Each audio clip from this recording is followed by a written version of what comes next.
guys, what's up? My name's Anger Bancho. Today we are doing a totally and utterly blind playthrough of one of the greatest JRPGs of all time.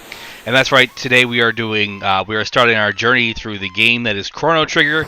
And it's hard to believe that me, a self-proclaimed JRPG fan, could actually say I've actually never played this game before. It's so hard to believe, if we're being totally honest with you guys, I've actually literally never played this game before. Yeah, I did have a Super Nintendo growing up.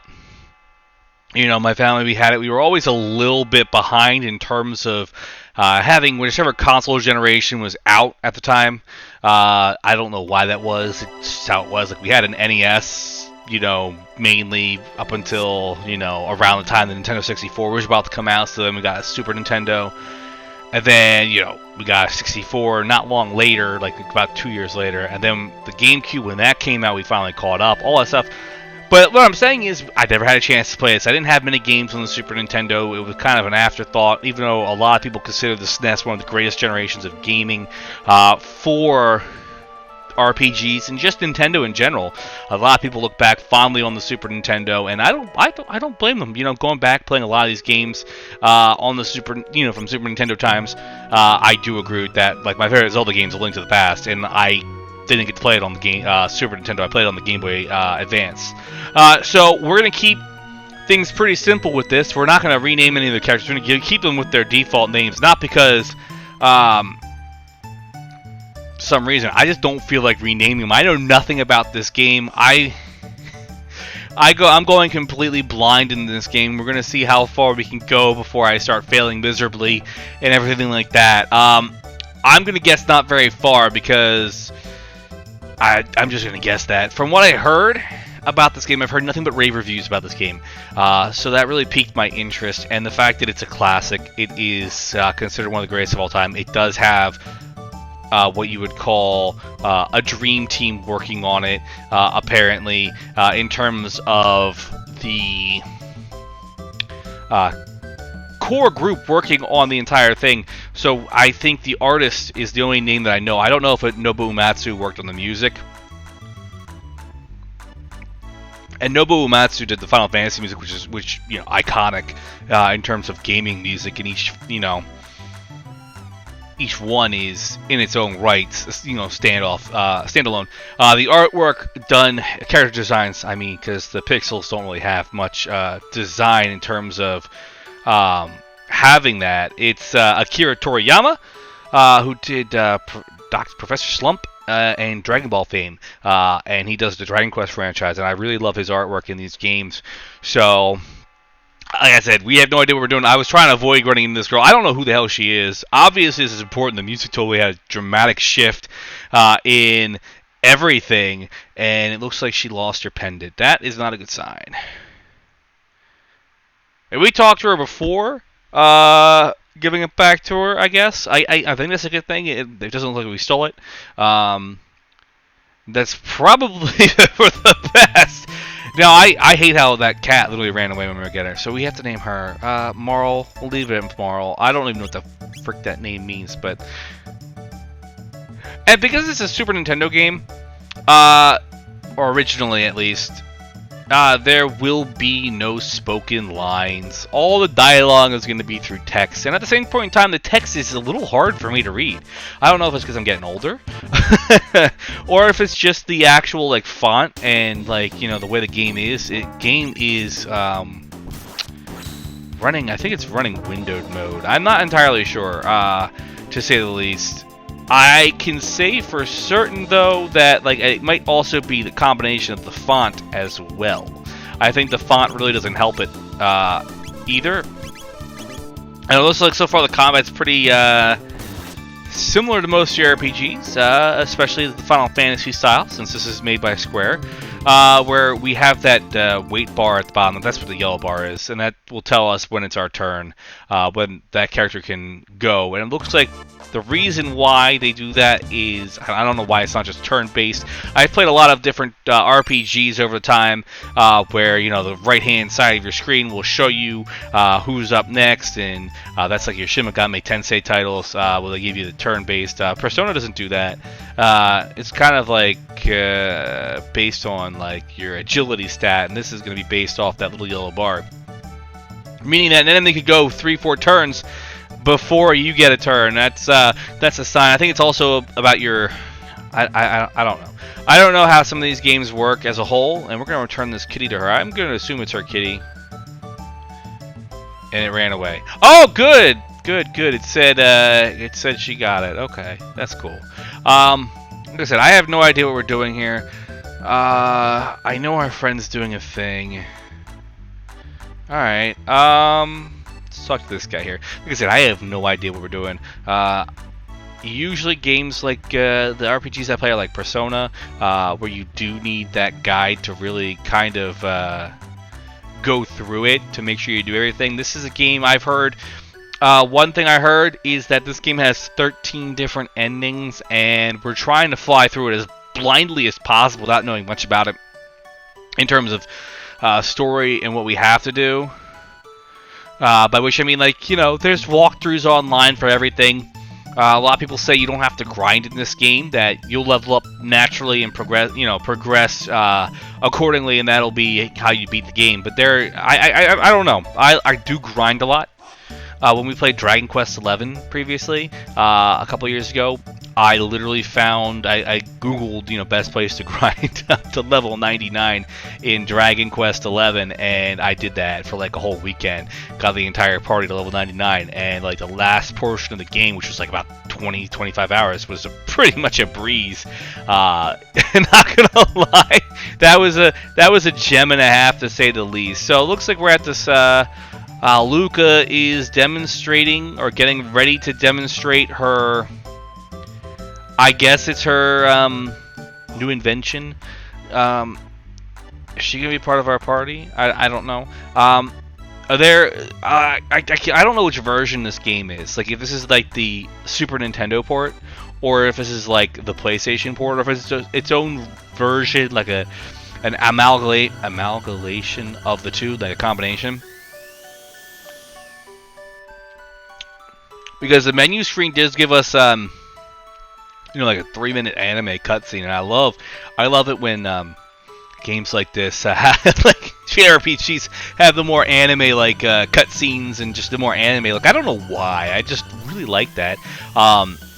Like Persona 5 is my all-time favorite title. I keep saying how much I love that game. Persona 4 close second. I probably put Persona 3 in the top, 5. I don't know what number 3 would be. I really do. Love RPGs.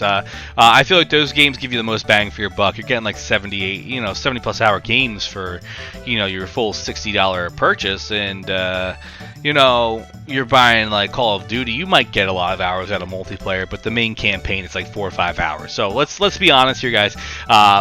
Your best bang for your buck is in an RPG. I'm not trying to like brag about it, but it's just how I feel. So it looks like Marl's going to try this this experiment out. I don't know what's going to happen. The music just went from the joyful, cheerful thing. That's the key thing about games like this, is they use, when everything's not spoken word, which is great, which is an interesting practice a lot of games like this do. Persona 4 does it really well as well, is the music changes, the thematic elements of the music. So this music kind of gives me a vibe that something bad's going to happen, and also curious at the same time. And she just kind of became 6 little dots. And those 6 little dots are going in the vortex and becoming a person again. Okay, that's definitely an interesting and curious situation there.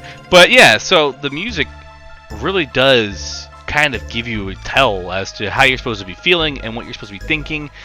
And I think that's one thing this kind of, this genre of games does so well, is they have amazing soundtracks. Now, I know there are games outside of this genre that do the great soundtracks. And I'm not trying to say they don't. Like, the Uncharted series has phenomenal soundtracks because it's tried to be an action movie.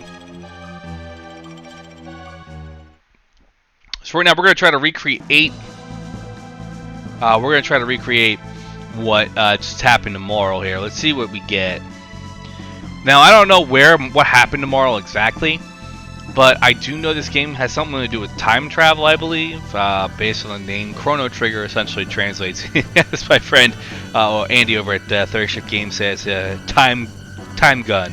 So I guess, you know, the best logical thought process would be that, yeah, it does have something to do with time travel, which would make it a very interesting game, to say the least. I think that's one thing that always made Chrono Trigger as a whole kind of stand out, was its more unique premise as a whole. I don't know if a game like this would fly in today's standards. I really would be curious to see if it did. To say the least, it would be very interesting if it did. Back then, it was definitely a standout plot point because of the fact that most games were set in that high fantasy. I'm not a big fan of the high fantasy genre, which is one reason why I think a game like Kingdoms of Amalur, when that came out, I was excited for it, and I played it, and it was the gameplay and everything like that that really stood out to me. But I don't know, high fantasy just is like very hit or miss with me. If it has that more of an anime look to it, like Chrono Trigger does, I'm in for it. I don't know if it's the art style or the design or anything like that, because The Witcher is kind of a high fantasy title, and I love that. I don't know. I haven't figured it out, but it looks like we're in a different area. Maybe we got teleported or whatnot. I'm not 100% sure what happened.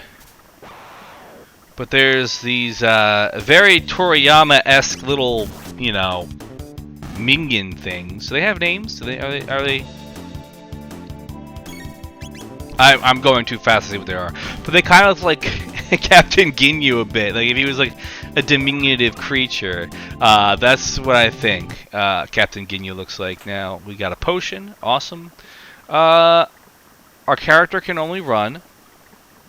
That's all he can do. Power glove. So let's take a look at our equipment here. I love how the characters have their little avatars there. Very Toriyama-esque looking. I do wish, after, you know, kind of playing Persona 4 around the same time here, that when the characters talk, I loved in Persona 4, when a character had dialogue, a lot of the stuff, they had their little avatar. They had, like, in the corner of the screen. I thought that was really, I really liked that personally.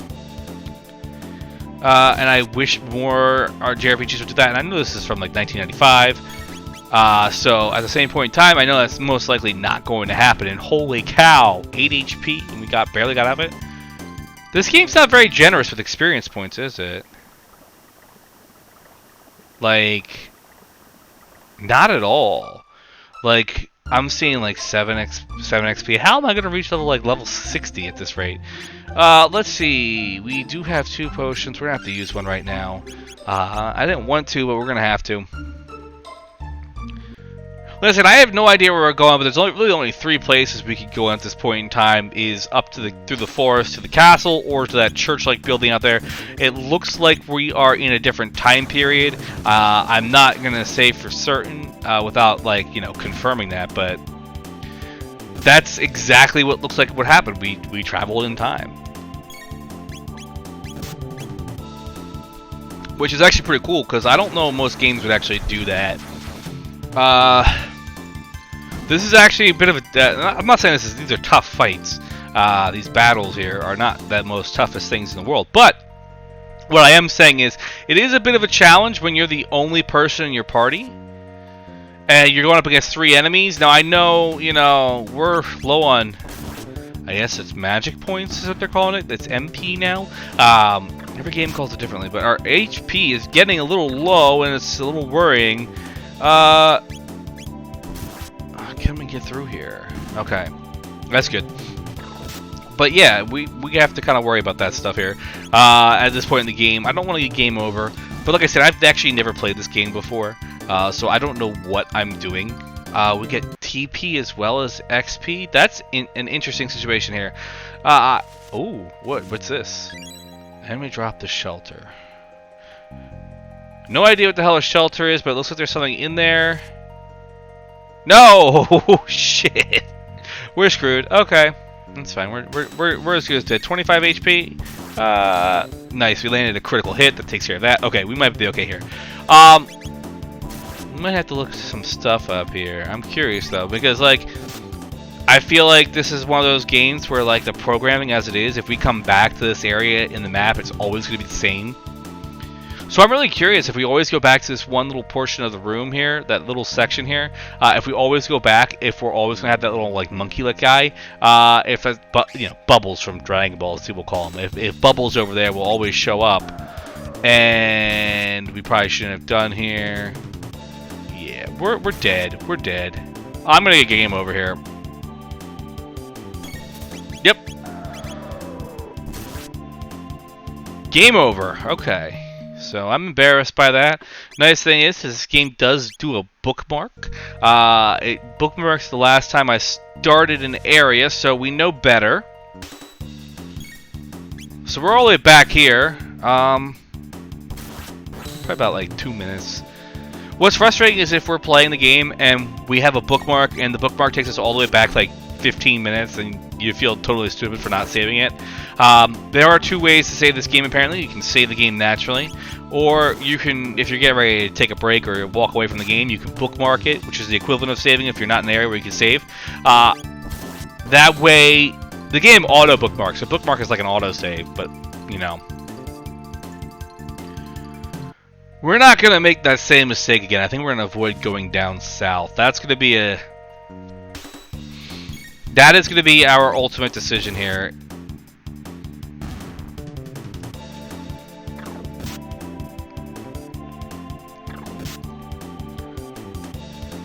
Let's see.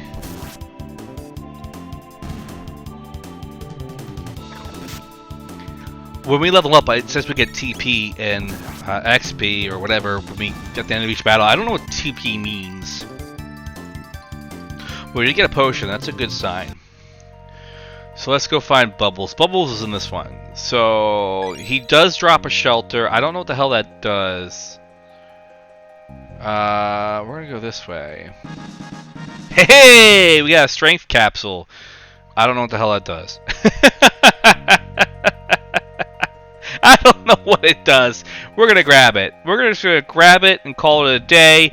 Not really calling it a day, obviously. We're still gonna gotta get somewhere here. We are low on HP. That's not good. We're gonna die again. Come on, come on, come on. Oh shit.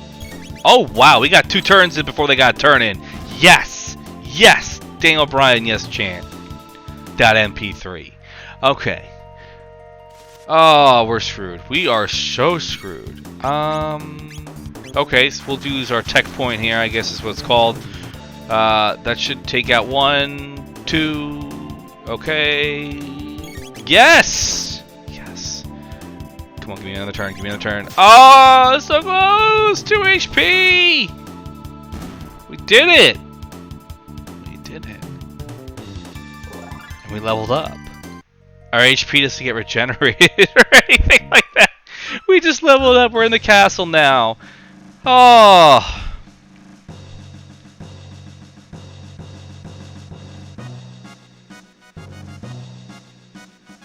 Who the hell is the Fiend Lord?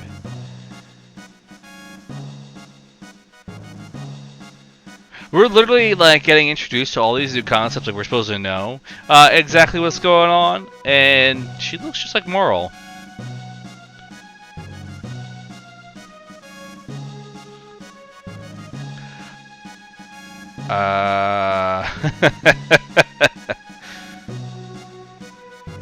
Maybe.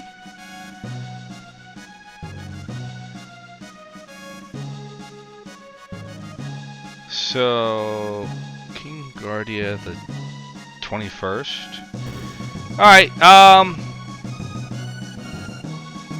here's a throne room. What's this way? We're gonna... Your wife?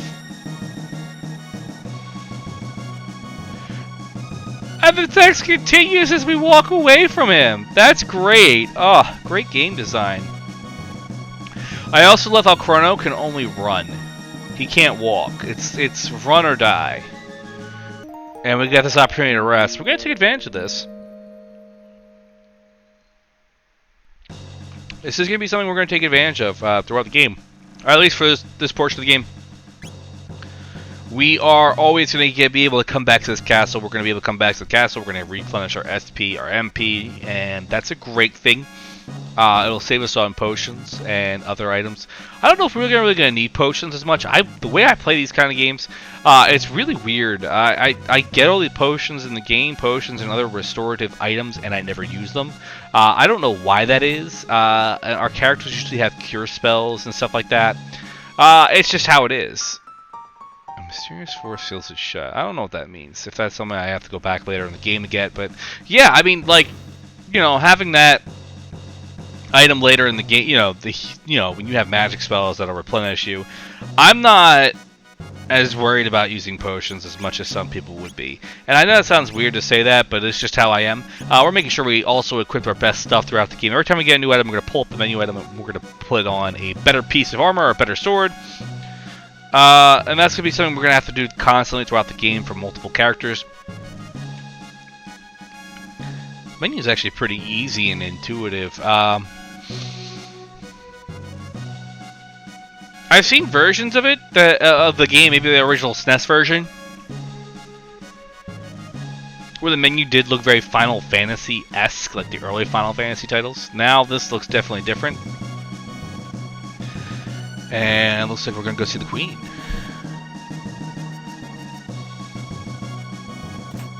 We got an ether. Ethers are always helpful.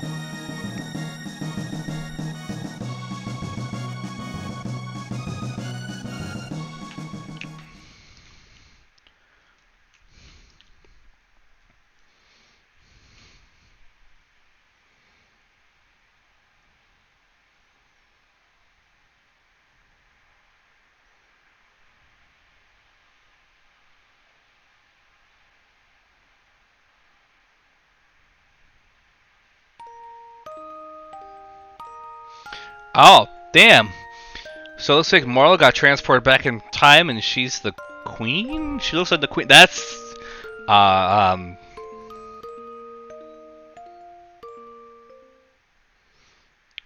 no.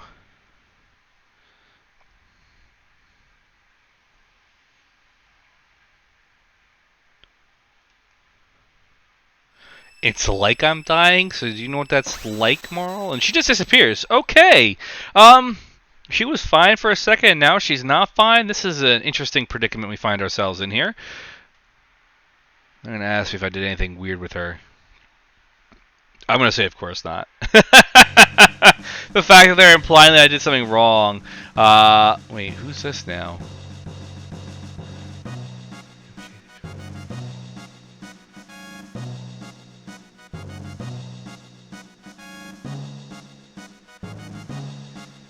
Are you gonna tell me, Luca? Luca's like, I thought so. I thought this would happen. I don't know what she's talking about, guys. Because I haven't played this yet. So, having not played the game, I have no idea what she's talking about. So, I was thinking of her ancestor. Oh, snap. Time travel stuff. Okay, so she is a descendant of the Queen. Interesting way to show that. They all look the same. She's the only one that's dressed differently. So it looks like somehow history was changed because the original Queen Leanne was kidnapped and called off the search when. I don't know if they're aware of what they're doing. The bad people, the fiends or whatnot. I highly doubt they're aware of what they're doing. I just think the humans are pretty damn stupid. Needless to say, this looks like a great place for us to call a break today. Guys, thank you for watching. My name's been Angry Banter. This has been Chrono Trigger, our Let's Play for Chrono Trigger. Make sure you guys like, comment, subscribe. We'll have more Chrono Trigger coming up in the future. Don't you worry.